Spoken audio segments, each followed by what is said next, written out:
Hello students, Uttarakhand में इस time PCS और लोअर पीसीएस के अलावा फॉरेस्ट रेंज ऑफिसर का भी फॉर्म आया हुआ है। तो मैं आपको उसके कट ऑफ्स बता दूं। जब ये 2014 में फॉर्म आया था, 15 में पेपर शायद कंडक्ट कराया गया था, तो इस पेपर के क्या कट ऑफ रहे थे वो मैं आपको बता देती हूँ। तो आप यहाँ देखेंगे नीचे कट ऑफ शो हो रहे होंगे आपको स्क्रीन पे, या आप देखेंगे कट ऑफ्स। ओके, तो इसमें सबसे पहला जो कट ऑफ था वो था जनरल कैटेगरी का, जो कि था 90.25। ओके, बाकी के कट ऑफ भी स्क्रीन पे शो हो रहे हैं, आप वन बाय वन देखेंगे।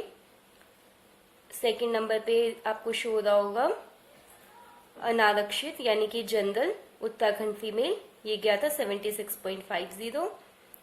थर्ड है जो इम्पोर्टेंट इसमें जाता है वो है अनुसूचित जाति, एससी का कट ऑफ गया था 74। एससी उत्तराखंड फीमेल का कट ऑफ 54। एसटी का कट ऑफ गया था 73.75। एसटी उत्तराखंड फीमेल का cut off 55.50। OBC cut off 87.25 and OBC Uttarakhand female cut off 68.50। Okay, तो ये मैंने आपको इसके कट ऑफ बता दिए हैं।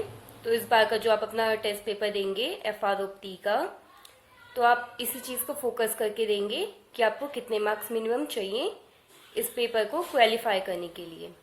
ओके, और इसका जो मेंस होता है ना, यहाँ पे बेनिफिट ये रहता है कि आप इसके मेंस में अपने अकॉर्डिंग सब्जेक्ट चूज कर सकते हैं। हिंदी इंग्लिश तो होगा ही, उसके अलावा आप अपने सब्जेक्ट चूज कर सकते हैं। साइंस वाले साइंस के सब्जेक्ट चूज कर सकते हैं, कॉमर्स वाले कॉमर्स के सब्जेक्ट चूज कर सकते हैं। इसमें आपके पास ऑप्शन रहता है। ओके,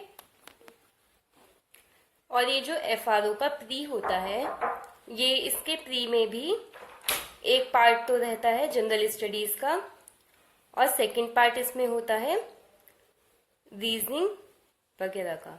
ओके, तो इसमें भी 150 क्वेश्चंस होते हैं। तो जो आपने कट ऑफ देखे थे इसमें, ये कट ऑफ 150 में से थे आपके। ओके, तो ये जो आपके कट ऑफ हैं, ये सारे कट ऑफ आपके 150 में से हैं। तो आपको कम से कम इसमें भी 90 to 100 मार्क्स चाहिए अगर आपको मेंस इसका देना है, मेंस आपको मेंस में बैठना है तो। ओके, और इसमें फिजिकल भी होता है, बाद में रनिंग वगैरह भी होता है, तो you have to prepare for that one also. Okay, तो ये मैंने आपको फॉरेस्ट रेंज ऑफिसर एफआरओ की जो वैकेंसी आई है उसके कट ऑफ मार्क्स के बारे में बताया। बहुत जल्दी मैं इसके प्री का क्वेश्चन पेपर भी आपको प्रोवाइड करा दूंगी, जैसे मैंने आपको एनटी का दिया था। Okay, thank you.